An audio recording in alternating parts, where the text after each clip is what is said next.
Kabar tentang kenaikan gaji anggota DPR RI yang disebut-sebut mencapai 100 juta per bulan baru-baru ini menyebar luas di media sosial, memicu perdebatan sengit di tengah masyarakat.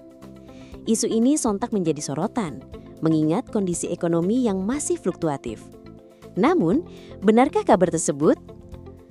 Menanggapi isu tersebut, Ketua DPR RI Puan Maharani membantah tegas adanya kenaikan gaji bagi para wakil rakyat. Puan menjelaskan bahwa yang terjadi bukanlah kenaikan gaji pokok, melainkan perubahan pada sistem fasilitas perumahan. Nggak ada kenaikan gajinya, tegas Puan usai upacara di Istana Merdeka.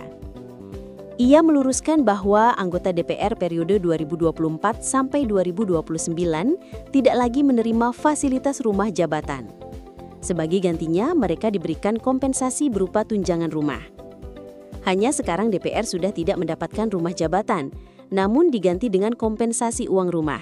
Itu saja karena rumahnya sudah dikembalikan ke pemerintah, jelasnya.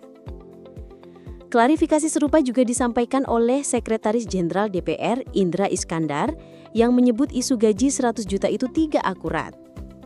Ia membenarkan adanya tunjangan pengganti rumah dinas sebesar 50 juta per bulan yang terpisah dari gaji pokok.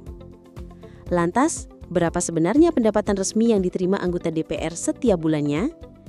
Pendapatan mereka terdiri dari dua komponen utama, gaji pokok dan berbagai tunjangan. Gaji pokok anggota DPR masih diatur dalam Peraturan Pemerintah Nomor 75 Tahun 2000. Berdasarkan aturan ini, gaji pokok mereka terbilang kecil. Ketua DPR Rp5.040.000, Wakil Ketua DPR Rp4.620.000. Anggota DPR Rp4.200.000. Namun, pendapatan terbesar mereka berasal dari berbagai tunjangan yang besarannya jauh lebih signifikan. Berdasarkan data dan peraturan yang berlaku, tunjangan ini meliputi tunjangan melekat, tunjangan istri atau suami, tunjangan anak, tunjangan jabatan, uang sidang atau paket, dan tunjangan beras. Tunjangan lainnya, tunjangan kehormatan, tunjangan komunikasi intensif, tunjangan peningkatan fungsi, dan bantuan langganan listrik dan telepon. Biaya asisten anggota Rp2.250.000.